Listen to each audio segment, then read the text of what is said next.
mustahil pada akal. Dan sekarang kita lalu pula perkara yang harus pada akal. Jadi kita kata dah pada minggu lepas bahawasanya benda harus pada akal ini bermaksud kita wajib i'tiqad bahawasanya harus bagi Allah untuk membuat alam ataupun meninggalkan buat alam. Bukan bermakna harus pada akal ni kita boleh i'tiqad, kita boleh tidak i'tiqad. Bukan begitu. Kita wajib i'tiqad bahawa Allah Ta'ala itu boleh buat makhluk dan boleh tidak buat makhluk. Pilihan dia. Bukan maksud boleh buat makhluk ni mana ada benda yang Allah tak boleh buat. Bukan begitu. Ada benda yang Allah Ta'ala nak buat dan ada benda yang Allah Ta'ala boleh tak mau buat. Bolehlah kau. Itulah kita makhluk ni termasuklah manusia. Maka sebab tu dia kata ada pun bahagian yang ketiga iaitu bahagian yang ketiga. Iaitu ketiga daripada tiga lah. Benda wajib pada akal, harus pada akal, mustahil pada akal. Ini yang harus pada akal. Wajib kita i'tiqadkan bahawa harus bagi Allah Ta'ala menjadikan mungkinat. Menjadikan benda yang harus pada akal. Benda yang makhluk. Alam. Sama lah. Jadi mungkin ni bahasa Melayu faham dah mungkin itu. Mungkin kalau dalam bahasa Melayu ni ada kebarangkalian. Itu mungkin dalam bahasa Melayu. Kebarangkalian A, kebarangkalian B, kebarangkalian C. Itu kalau bahasa Melayu mungkin itu makna begitu. Sini ni bukan makna begitu. Bahasa Arab ada makna mungkin begitu. Tapi mungkin di sini bukan makna yang kita faham tu. Mungkin di sini makna boleh Allah Ta'ala jadikan dia, boleh Allah Ta'ala tidak menjadikan dia. Itu maksud mungkin di sini. Dia sebenarnya satu benda yang sama, cuma nama beza-beza. Macam kita lah. Kita ni orang yang sama, tapi dalam masa yang sama, orang panggil bapa. Dalam masa yang sama, orang panggil suami. Dalam masa yang sama, orang panggil cucu. Dalam masa yang sama, orang panggil anak. Dalam masa yang sama, kita panggil abang. Dalam masa yang sama, kita dipanggil adik. Sebab apa? Sebab ditilik kepada benda yang berbeza. Kalau kita ada isteri, kita jadi suami. Kalau kita ada adik, kita jadi abang. Kalau kita ada abang, kita jadi adik.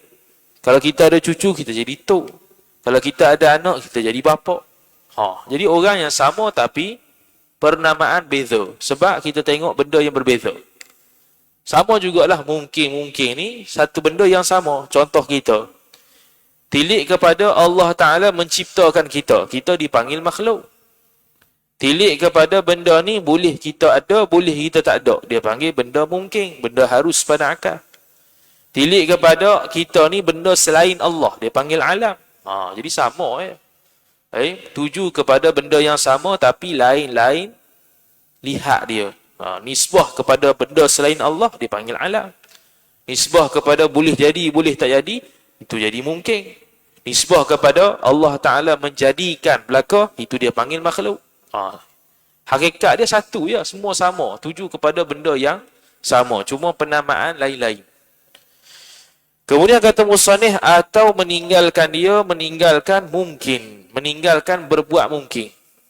Boleh juga Allah Ta'ala boleh untuk tidak membuat alam. Boleh untuk tidak menciptakan makhluk. Boleh belaka. Itu kuasa Allah Subhanahu wa Ta'ala. Jadi kita nak menolak pandangan Mu'tazilah yang sekali dia akan sebut bahawasanya Mu'tazilah beriktikad mesti Allah Ta'ala mencipta makhluk. Mesti Allah Ta'ala mencipta makhluk kerana ada kemaslahatan, kerana ada kebaikan. Itu bukan Ahlus Sunnah wal Jamaah. Mu'tazilah mengatakan Allah Ta'ala wajib melantik Rasul. Wajib melantik seorang Rasul.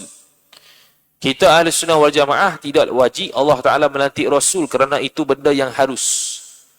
Allah Ta'ala boleh untuk lantik Rasul, Allah Ta'ala boleh untuk tidak lantik Rasul. Bebas. Beza dengan Mu'tazilah, dia kata mesti, wajib pada akal, mesti Allah itu mengutuskan seorang Rasul kerana ada kemaslahatan, ada kebaikan kepada umat untuk tunjukkan syariat lagu mana. Itu bukan Ahlus Sunnah wal Jamaah. Seperti kata Syekh Sanusi rahimahullahu ta'ala, wa ammal jaizatu fi haqqihi ta'ala fa fi'lul mumkinati aw tarkuha. dan adapun yang harus pada hak Allah Subhanahu wa taala. Jadi kita sunat bila disebutkan nama Allah, sebut benda yang kat belakang tu. Allah Taala, Allah Subhanahu wa taala, Allah Jalla Jalaluh. Begitu. Itu disebutkan dalam kitab Furu' al-Masail karangan Syekh Daud Al-Fatani rahimahullahu taala. Sunat sebut pujian kepada Allah Taala. Sifat-sifat yang maha suci Allah Taala daripada benda lain. Apa-apalah menunjukkan kebesaran Allah, kesucian Allah, sunat sebut begitu. Tak semata-mata Allah semata. Maka memperbuatkan segala mungkinat atau meninggalkan segala mungkinat. Dia ulang balik saya. Ini dia panggil rujukan dia. Rujukan dia daripada kitab Imam As-Sanusi. Ni karangan kitab Imam Sanusi iaitu Ummul Barahin. Menunjukkan bahawasanya harus boleh Allah Ta'ala nak buat alam, harus boleh Allah Ta'ala tidak buat alam. Misalnya, misal harus pada akal itu seperti memberi rezeki Allah Ta'ala akan hambanya, hamba Allah. Hamba Allah kaya, yang ini hamba Allah yang kaya. Bukan. Memberi rezeki Allah Ta'ala akan hambanya, hamba Allah kaya. Allah Ta'ala boleh untuk memberikan kepada hamba dia kekayaan. Boleh Allah Ta'ala memberikan kepada hamba dia kemiskinan. Boleh berlaku. Tidak wajib bagi Allah untuk memberikan seseorang itu kaya. Tidak wajib kepada Allah untuk memberikan seseorang itu miskin. Hatta seorang Rasul sekalipun tak wajib dia beri kaya. Kalau boleh beri kaya, boleh. Tapi tak wajib atas Allah Subhanahu wa ta'ala. Sebab benda yang wajib, kalau perbuatan Allah ni wajib sebelaka, seolah-olah ada yang menekan Tuhan. Tanpa kita sedari, seolah-olah ada yang menekan Tuhan yang suruh buat. Padahal tidak siapa pun yang menekan Allah Subhanahu wa ta'ala.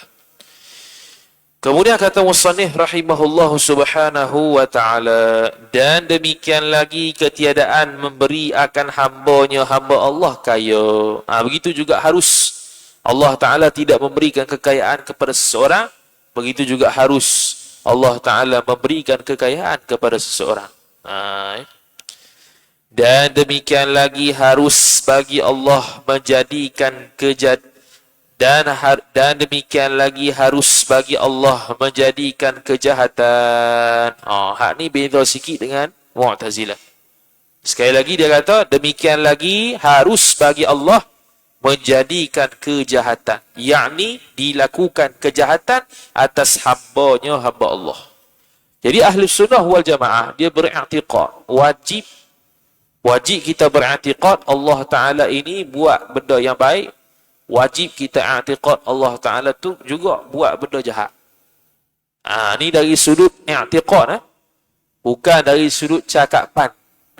Sebab tu kalau penceramah dia akan sebut kena kalau akhir tu, yang baik daripada Allah, yang buruk daripada diri saya sendiri. Tu cakapan yang baik.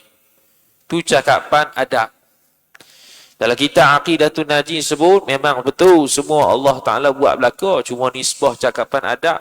Tidak boleh kita menyandarkan keburukan kepada Allah Ta'ala. Allah Ta'ala yang menciptakan maksiat kepada diri seseorang. Allah Ta'ala yang menciptakan kekufuran kepada diri seseorang. Allah Ta'ala yang menciptakan pahala pada diri seseorang. Allah Ta'ala menciptakan ta'at pada diri seseorang. Tapi yang baik saja boleh nisbah kepada Allah, yang jahat tidak boleh nisbah kepada Allah Subhanahu wa Ta'ala. Itu benda garis panduan yang perlu dipatuhi oleh orang yang berakidah Ahlus Sunnah wal Jamaah. Dah sebab apa Allah Ta'ala takdir dia kufur, dia fasik? La yus'alu amma yaf'alu wa hum yus'alun, kata dalam Quran. La yus'alu, tidak ditanyakan Allah Ta'ala amma yaf'alu, berkaitan apa yang dia buat, wa hum yus'alun. Bahkan manusialah akan ditanya kenapa dia buat sekian. Manusia tidak akan ditanya. Allah Ta'ala tidak akan ditanya, manusia akan ditanya. Jadi kita nisbah maqam kehambaan tidak boleh dan tidak layak untuk kita menanya Tuhan yang tarafnya tahap ketuhanan, kenapa Allah buat sekian, tak boleh. Tidak layak untuk kita bercakap sedemikian. Beza dengan Mu'tazilah. Mu'tazilah dia kata Allah Ta'ala tidak buat benda kejahatan. Sebab itu orang yang membuat kejahatan wajib Allah masukkan ke dalam neraka. Tu Mu'tazilah. Kalau orang yang sembahyang, orang yang taat, wajib Allah Ta'ala masukkan dia ke dalam syurga. Itu Mu'tazilah. Bukan Ahlussunnah tu. Jadi, Mu'tazilah ni dia banyak guna akal. Dia kata gini, kalaulah Allah Ta'ala itu memasukkan orang yang sembahyang ke dalam neraka, zalim Tuhan. Dia ke situ. Dia faham situ, zalim itu masalah. Lepas tu kita cantah awal, zalim itu tak ada pada hak Allah Ta'ala. Kita kata dah minggu-minggu lepas, zalim itu dengan makna mengambil hak orang lain. Sedangkan kita tidak ada hak siapa-siapa pun. Kita bukan hak diri kita sendiri, kita ni hak Allah Ta'ala belaka. Boleh nak nisbah hak kita, nisbah kita jaga diri sendiri. Boleh lah. Kita punya rambut, kita punya tangan, kita punya mata, tu hak kita, nisbah kita nak jaga diri sendiri, boleh kita kata hak kita. Hakikat bukan hak kita, Allah Ta'ala beri. Allah Ta'ala beri penglihatan, Allah Ta'ala beri pendengaran, Allah Ta'ala beri kesihatan dan sebagainya. Itu semua pinjaman daripada Allah Ta'ala. Bukannya hak milik mutlak daripada kita. Jadi Mu'tazilah kata Allah Ta'ala tidak buat kejahatan. Allah Ta'ala tidak buat kejahatan. Kerana apa tidak buat kejahatan? Kerana kalau Allah Ta'ala buat benda jahat, maka Allah Ta'ala itu ada satu kelakuan yang buruk pada Allah Ta'ala. Maka itu mustahil, kata Mu'tazilah. Kita pun, betul juga kata Mu'tazilah. Kalau orang pertama kali dia rasa betul juga. Bukan tak betul lah gitu. Bukan tak betul lah kita tidak boleh menyandarkan benda buruk tu. Kita tidak boleh mengatakan Allah Ta'ala buat benda jahat. Bukan ke betul gitu. Dia nampak zahir betul tapi tak betul. Sebab apa? Andai kata kita kata Allah Ta'ala tidak buat benda jahat. Contohlah kita ambil satu, benda jahat curi. Allah Ta'ala tidak menjadikan curi itu pada diri Zaid, pada diri Muhammad contohnya. Kalau kita kata Allah Ta'ala tidak buat kejahatan, siapa yang buat kejahatan? Kita kata manusia. Manusia ni boleh beri bekah ke pada perbuatan dia? Boleh beri kesan ke tak dalam perbuatan itu? Jawapan dia tak boleh.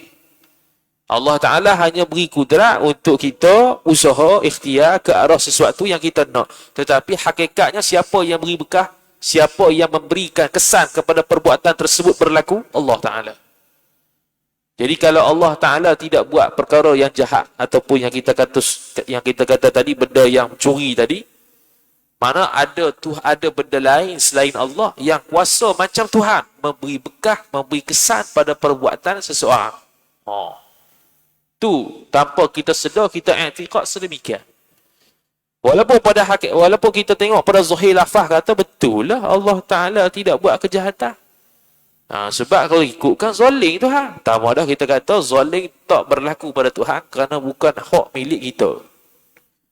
Yang keduanya, kalau kita kata ada benda lain selain Allah yang memberi bekah pada perbuatannya, walaupun perbuatan tu jahat, kita seolah-olah macam-macam ada ura-ura iktiraf benda lain, Allah Ta'ala lain selain Allah tu Tuhan.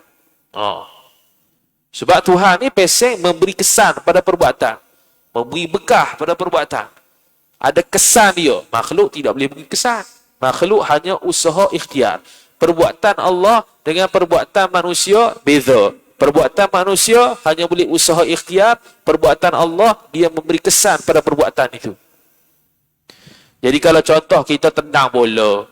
Jadi kita tendang bola, ialah itu kudrat daripada kita, Allah Ta'ala beri. Usaha kita tendang bola. Tertendang sungguh bola tu ke depan. Siapa yang mengedepankan bola tu hasil tendangan kita? Allah Ta'ala. Tu Ahlussunnah wal Jamaah. Bukannya dengan kekuatan kita lah yang beri bekah terhadap bola tu pergi depan. Boleh tak jadi? Kalau kita tendang, bola tak ke depan? Boleh tak? Kita tendang-tendang, bola tak ke depan.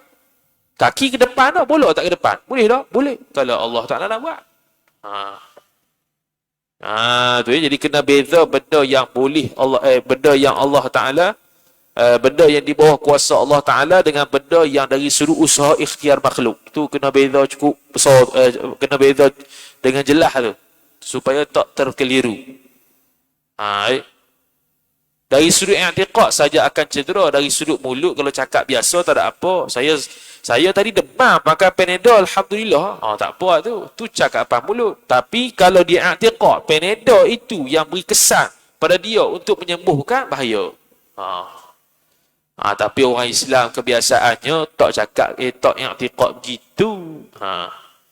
Walaupun pada lafaz dia kata Panadol tadi aku makan sembuh dah, alhamdulillah. Dia sebut alhamdulillah tu mana apa? Dia tahu dah hakikat dia Allah Ta'ala beri penyembuh. Cuma tu cakapan orang ramai saja. Bukannya dia i'tiqad begitu tu tak apa. Bukannya apa ni? Tak boleh cakap Panadol tu telan tu jadi sembuh. Tak boleh. Sebab dia bersyirik. Habis gitu. Habis cerita lagu tu. Dia tukar antara i'tiqad dengan benda yang duduk di mulut. Benda yang duduk di mulut tak boleh duduk dalam hati. Benda yang duduk dalam hati tak boleh duduk di mulut. Tu kaedah dia. Yang benda yang berkait dengan hati tu i'tiqad. Kita mengaji akidah, benda yang duduk dalam hati tak boleh bawa ke mulut. Kadang-kadang tak boleh bawa ke mulut. Kadang-kadang boleh bawa ke mulut. Kalau bawa ke mulut, boleh kadang-kadang. Allah itu wujud. Boleh lah kata. Memang betul Allah Ta'ala wujud. Tapi berkait dengan harian-harian ni, nasi ke, kenyang ke, sakit apa semua tu, cakapan harian tak ada masalah. Aku makan ubat ni sembuh. Aku makan nasi ayam tadi kenyang. Tapi dalam hati perut dia, i'tiqad hati dia, Allah yang mengenyangkan. Selesai. Tak ada apa tu. Janganlah dia i'tiqad pula nasi tu betul-betul mengenyangkan secara tabiat dia. Wah, tu boleh kufur tu. Bahaya gitu. Kalau dia kata, bukan nasi tu tabiat dia mengenyangkan, tapi kekuatan yang Allah beri pada nasi, itulah yang mengenyangkan aku. Tu jadi fasik pula.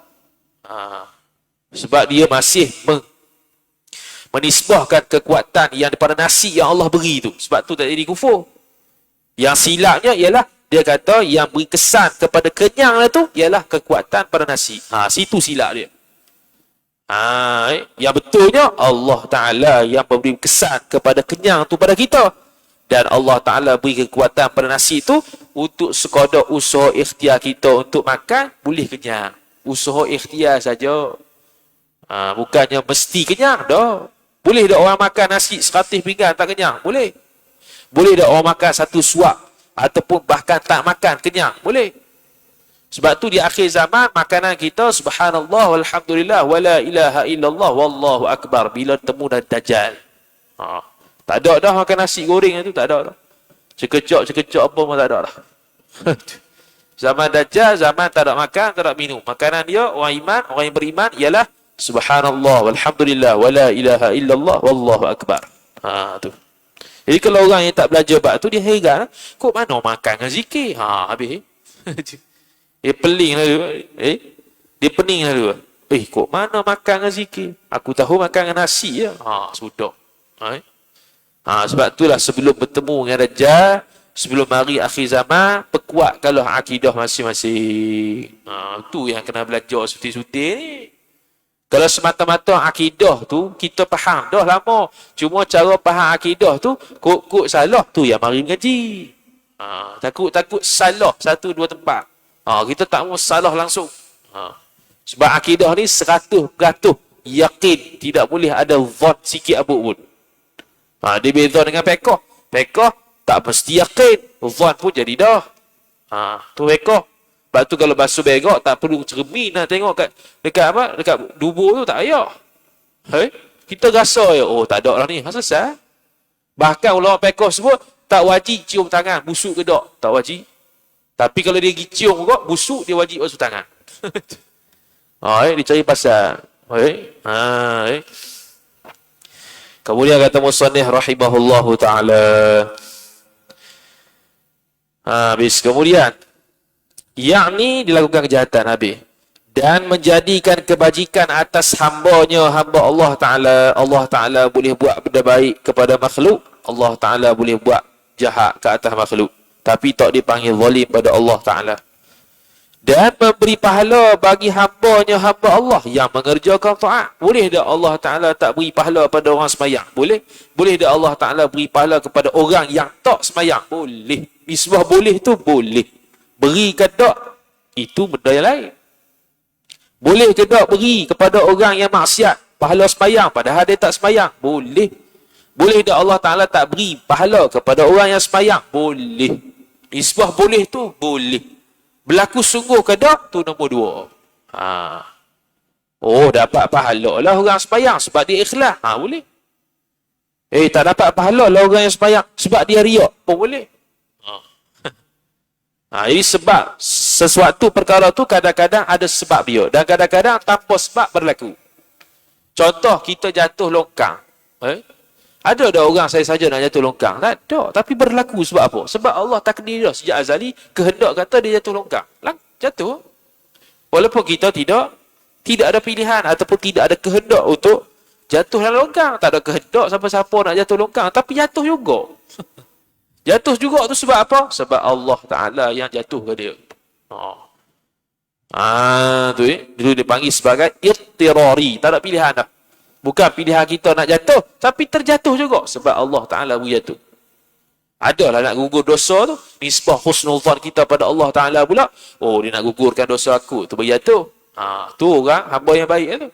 Kalau hamba hak jahat, su'udzan dengan Tuhan, kalau teruk Tuhan beri. Dia ujian sakit, apa-apa ke yang menimpa musibah, kita kena husnul zan kata, itu pahala yang Allah nak beri pada kita, pahala sabar. Seperti mana para Nabi dan para Rasul kena macam-macam ujian supaya meningkatkan darjat sabar dia dan meningkatkan darjat kerasulannya. Tu hikmah Rasul kena cubaan. Kemudian kata musannif rahimahullahu ta'ala, dan menseksakan bagi hamba-Nya hamba Allah yang mengerjakan kejahatan. Boleh tak Allah Ta'ala nak masukkan orang yang berzina ke dalam neraka? Boleh. Boleh tak Allah Ta'ala nak masukkan orang yang berzina ke dalam syurga? Boleh kalau Allah ampun. Bahkan boleh ke tak Allah Ta'ala masukkan orang kufur ke dalam syurga? Boleh. Misbah boleh tu boleh. Tapi tak berlaku sebab Allah Ta'ala sebut dalam Quran, kalau mati dalam keadaan kufur, neraka selama-lamanya. Tapi nisbah boleh berlaku tak? Boleh berlaku. Allah ada kuasa memasukkan orang yang syirik kepada dia masuk syurga, tapi tak berlaku sebab Quran sebut mereka masuk neraka. Situ tu kena beza akidah dengan benda realiti yang berlaku. Tu dua benda yang berbeza. Jangan kita campur aduk kan? Boleh ke tak seorang perempuan beranak tanpa dia menikah? Boleh. Seperti mana Nabi Isa AS terjadi. Bahkan Nabi Adam AS tak ada mak pak pun. Tiba-tiba jadi Nabi Adam AS. Tu boleh. Tapi berlaku tak pada kita sekarang ini pada realitinya? Oh, realiti tak berlaku lagi lah. Biasanya ada anak ni, sama ada dia bersetubuh secara berzina, wal'iyadzubillah, ataupun menikah. Tu je lah. Berlaku tak dia tu tak menikah, tak berzina, tapi ada anak? Boleh berlaku. Tapi realiti sekarang tak berlaku lagi. Kecuali pada Nabi Isa AS. Kemudian kata musannif rahimahullah subhanahu wa ta'ala, maka tiada wajiblah atas Allah suatu daripada keduanya. Satu daripada Allah Ta'ala menseksakan dia, Allah Ta'ala beri pahala tu tak wajib. Pada akal. Pada akal kita hak sihat ni, akal yang sejahtera, akal yang sihat ni tak boleh terima kata Allah Ta'ala ni mesti beri pahala, mesti beri seksa pada orang yang buat jahat, mesti beri pahala pada orang yang buat taat. Tak. Bahkan harus saja boleh jadi. Dan adapun pada syarak. Pada syarak ni apa dia? Syarak ni boleh pada tiga. Pertamanya Quran, yang keduanya nisbah pada ilmu Allah, yang ketiga nisbah pada kehendak Tuhan. Ni syarak. Ini nak bahas realiti pula. Realitinya tak berlaku semikian. Realiti dia macam seolah-olah wajib. Ini nak masuk ini. Dan adapun pada syarak, maka wajib. Wajib buat hak tadi. Sebab apa? Sebab janjinya, janji Allah Subhanahu wa ta'ala. Allah Ta'ala janji dalam Quran bahawasanya orang yang buat taat dapat pahala. Dapat pahala. Nisbah boleh ke tak dapat pahala? Boleh tak dapat pahala, boleh dapat pahala. Tapi dapat pahala, realitinya dapat pahala. Sebab Allah sebut dalam Quran. Bila sebut dalam Quran, di sebuah sudut itu, dia jadi wajib. Kena beza. Nisbah dia tu boleh ke tak dapat pahala? Boleh dapat pahala, boleh tak dapat pahala. Tapi pada hakikat realiti dapat pahala? Dapat pahala orang yang buat taat kerana Allah Ta'ala sebut. Kerana Allah Ta'ala sejak azali sudah berkehendak sedemikian. Kerana Allah Ta'ala sejak azali sudah mengetahui perkara tersebut berlaku. Maka tak boleh canggah sama sekali, maka dari sudut tu dia jadi wajib. Dari sudut tu dia jadi wajib dapat pahala. Tapi nisbah boleh ke tak dapat pahala, boleh ke tak dapat pahala, boleh berlaku. Dia jadi wajib nisbah tilik pada Al-Quran sebut begitu, nisbah pada ilmu Allah dan iradat Allah sejak azali berkehendak orang taat ni dapat pahala, maka dia dapat pahala. Mesti akan berlaku begitu. Kalau Allah Ta'ala kehendak sejak azali tidak dapat, kalau Allah Ta'ala kehendak sejak azali akan mendapat pahala dia ni, tiba-tiba pada realitinya tak dapat pahala, Allah Ta'ala jahil. Kok mana dulu kata dia ni akan dapat pahala, tiba-tiba realiti sekarang tak dapat pahala. Jahil Tuhan. Dulu berkehendak dia dapat pahala, tiba-tiba sekarang tukar. Jadi Allah Ta'ala tak mau kehendak beri pahala pada dia. Jadi iradat Allah ada masalah situ. Kehendak Allah tidak azali situ. Semua ketetapan Allah tidak azali ketika itu. Kalau kehendak Allah boleh berubah. Kehendak Allah boleh berubah sebab kita faham macam kehendak kita. Tu yang kita faham kehendak Allah boleh berubah tu.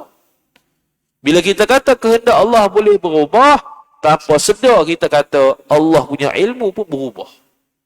Sebab dia ada kait ilmu dengan kehendak Tuhan. Allah Ta'ala tahu tak dia akan umur panjang dengan sebab kebaikan yang dia buat? Allah Ta'ala tahu. Pasti Allah Ta'ala kehendak begitu. Takkan benda Allah Ta'ala tahu dia tak kehendak begitu. Sebab tu kita belajar dalam sifat ma'ani Tuhan, sifat ilmu Allah, pengetahuan Allah dengan sifat kehendak Allah saling berkait satu sama lain. Tak boleh bercakap tanggal. Bila berkait, Allah Ta'ala mengetahui sekian-sekian, Allah Ta'ala pasti berkehendak sekian-sekian. Apa yang Allah Ta'ala tahu, Allah Ta'ala akan kehendak seperti mana dia tahu. Kita tidak akan makan nasi kalau kita tak tahu dia tu nasi. Kita tidak akan berkehendak untuk makan nasi ayam kalau kita tak tahu nasi ayam tu apa. Jadi kita sendiri pun tidak akan berkehendak benda yang kita tak tahu. Mesti kita berkehendak benda yang kita tahu. Apatah lagi Allah Subhanahu wa Ta'ala. Kemudian kata musannif rahimahullah Subhanahu wa Ta'ala. Kerana menyalahi janji Allah yang baik itu kekurangan, dan kekurangan itu mustahil bagi Allah Subhanahu wa Ta'ala. Ini sebuah kebaikan. Jadi Allah Ta'ala bila orang tu semayang, Allah Ta'ala beri tak pahala pada dia? Boleh jadi Allah Ta'ala beri, boleh jadi Allah Ta'ala tak beri. Tapi nisbah tilik pada ayat Quran, hadis Nabi SAW, ilmu Allah Ta'ala sejak azali, kehendak Allah Ta'ala sejak azali, dia akan dapat. Agak dapat tak? Dapat. Mesti dapat. Sebab Allah kehendak dah sejak azali, dia akan dapat. Maka mesti dapat. Nisbah situ, mesti dapat. Tilik pada hak asal, boleh dapat, boleh tak dapat. Macam kita lah. Kita boleh buat rumah, boleh tak buat rumah. Pada asal, boleh kita buat rumah, boleh kita tak buat rumah. Tiba-tiba esok kita buat sungguh. Tu dia panggil realiti tu. Esok tu kita buat sungguh rumah tu. Itu carilah tanah, simen, batok, buatlah satu sikit. Itu realiti berlaku pada keesokan harinya. Tapi pada asalnya, boleh kita nak buat rumah, boleh tak mau buat rumah. Pada asal gitu. Tu nak bagi faham lah, nak bagi faham benda haruh. Pada asal yang mana dan juga wajib yang realitinya berlaku begitu. Pada asal boleh orang semayang dapat pahala, pada asal boleh orang semayang tak dapat pahala. Tapi nisbah tilik pada dalil, depa ni akan dapat pahala, maka dapat pahala. Realiti yang berlakunya orang sembahyang dapat pahala tak? Dapat pahala kalau ikhlas dengan Allah Ta'ala, tidak riak, tidak takabur, cukup syarat, cukup rukun, sunat-sunat semua buat, diterima Allah Subhanahu Wa Ta'ala pada realitinya. Mesti berlaku begitu. Kerana apa? Kerana Allah kehendak dah sejak azali akan terima orang tu sembahyang. Allah Ta'ala mengetahui sejak azali dia akan menerima sembahyang orang tu. Maka dia akan berlaku. Mesti berlaku. Tu. Kemudian kata musannif rahimahullah subhanahu wa ta'ala. Itu kalau kebaikan lah. Bersalahan yang kejahatan. Kalau jahat lain sikit. Maka tiada wajib. Apa maksud tiada wajib ni? Yakni tak wajib dia tu beri siksa. Tak wajib nisbah syarak. Tak wajib nisbah syarak. Nisbah ayat Quran kata, orang yang berzina ni kena siksa neraka. Okey. Betul tak? Betul. Allah Ta'ala sebut, wala taqrabuz zina. Jangan kamu mendekati zina. Kalau tidak, akan dapat azab. Contoh. Tiba-tiba dekat akhirat, orang yang berzina tak dapat siksa Tuhan.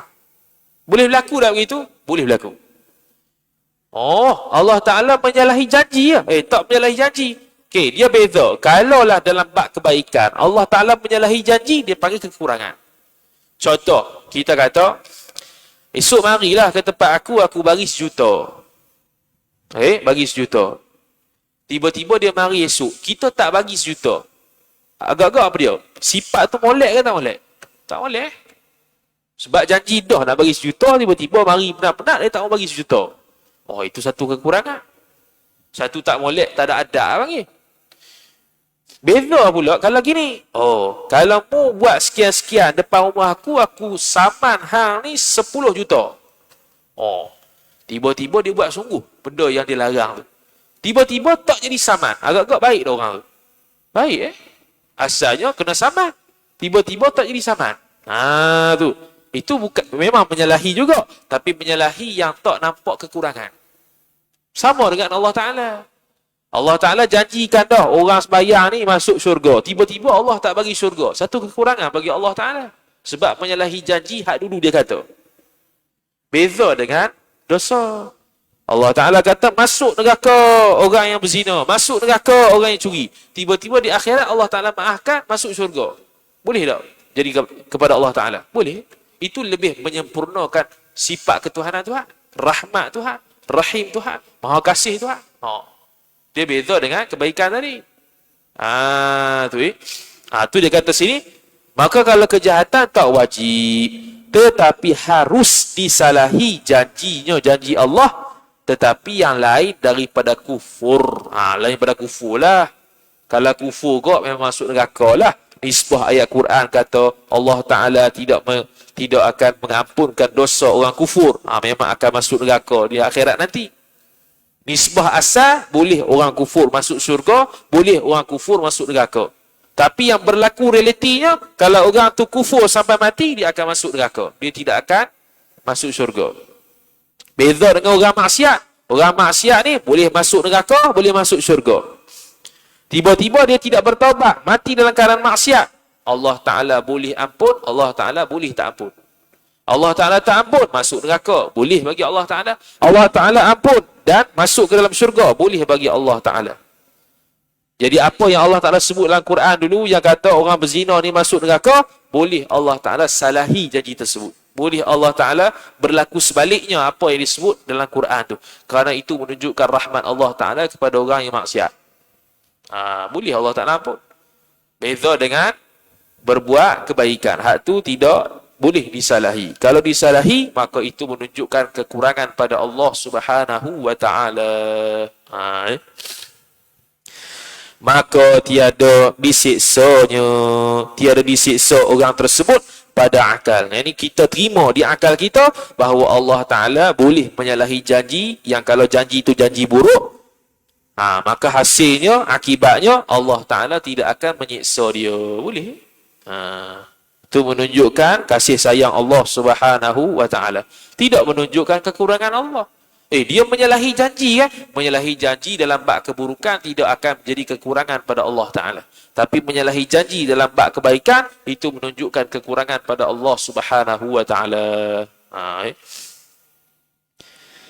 Kemudian, kerana menyalahi akan janjinya, janji Allah yang jahat, menambahi kamal, menambahi kesempurnaan Tuhan. Kalau Allah Ta'ala kata, oh ni orang yang tak tutup aurat ni, pakat nanti kena bakar rambut dalam neraka, contoh. Tiba-tiba tak berlaku gitu. Itu menunjukkan kesempurnaan Tuhan. Allah Ta'ala dapat ampun dosa yang begitu banyak. Orang tu buat dosa pada Allah Ta'ala. Sedangkan dia tak pernah bertaubat sikit hapuk pun kan Allah Ta'ala. Tapi Allah Ta'ala boleh ampun dia. Itu menunjukkan kesempurnaan Tuhan. Itu menunjukkan kesempurnaan, keelokan Allah Subhanahu Wa Ta'ala. Tidak menunjukkan kekurangan pada Allah Subhanahu Wa Ta'ala. Tetapi tak dapat tiada daripada tiap-tiap suatu jenis itu disempurnakan jikalau seorang sekalipun memadalah. Okey, sekarang ni Allah Ta'ala kata dalam Quran, ada orang masuk neraka. Ada orang beriman masuk neraka. Maka dia kata gini, tetapi tak dapat tiada. Tak dapat tiada ni makna mesti. Mesti daripada tiap-tiap suatu jenis itu disempurnakan jikalau seorang sekalipun memadalah. Okey, jenis ni jenis apa ni? Jenis orang yang buat maksiat. Jadi bila kita kata Allah Ta'ala boleh menyalahi janji dalam bab janji buruk.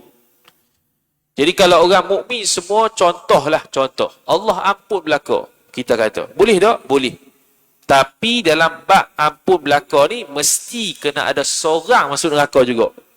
Sebab apa? Sebab nak membenarkan firman Allah yang kata dulu dalam Quran, ada orang masuk neraka di kalangan orang mukmin. Itu mesti ada. Mana dalam kategori orang yang maksiat mesti ada juga walaupun seorang masuk neraka. Nak kata walaupun seorang tu nak membenarkan firman Allah Ta'ala dekat dunia dulu. Di dunia dulu Allah Ta'ala sebut ada orang maksiat masuk neraka. Di sebuah akidah pula, Allah Ta'ala boleh ampunkan orang yang buat dosa. Boleh tak? Boleh. Tapi janganlah sampai ampun semua. Paling kurang ada juga yang masuk neraka sebab nak membenarkan firman Allah yang kata dulu dalam keadaan dunia, yang diturunkan kalamullah ke atas Nabi SAW yang mengatakan ada orang mukmin masuk neraka. Tu ya. Tu ya. Habis. Kemudian kata musannif rahimahullahu ta'ala. Tu dia kata tu, tak dapat tiada, yang ni mesti daripada tiap-tiap suatu jenis itu. Jenis mana ni? Jenis bab maksiat ni disempurnakan. Yang ni disempurnakan apa yang disebut dalam Quran pada jenis tersebut. Jikalau seorang sekalipun memadalah. Mada. Kalau seorang masuk neraka di kalangan orang Islam tu, mada. Dah betul dah firman Tuhan yang kata dulu orang masuk neraka tu. Betul dah. Itu dia panggil nak membenarkan firman Allah Subhanahu Wa Ta'ala di dunia dulu. Kemudian kata musannif rahimahullahu ta'ala, demikian lagi harus bagi Allah itu memberi bagi hambanya salah dan aslah. Jadi ada perbahasan pula berkaitan dengan salah dan aslah yang berkait dengan Mu'tazilah. Wallahu subhanahu wa ta'ala a'lam. A'udzu billahi minasyaitonir rajim. Bismillahirrahmanirrahim. Alhamdulillahi rabbil alamin wassalatu wassalamu ala asyrafil anbiya'i wal mursalin sayyidina Muhammadin wa ala alihi wa sahbihi ajma'in. اللهم زدنا علما وارزقنا فهما اللهم زدنا علما وارزقنا فهما اللهم زدنا علما وارزقنا فهما وصلى الله على سيدنا محمد وعلى آله وصحبه وبارك وسلم والحمد لله رب العالمين والسلام عليكم ورحمة الله وبركاته.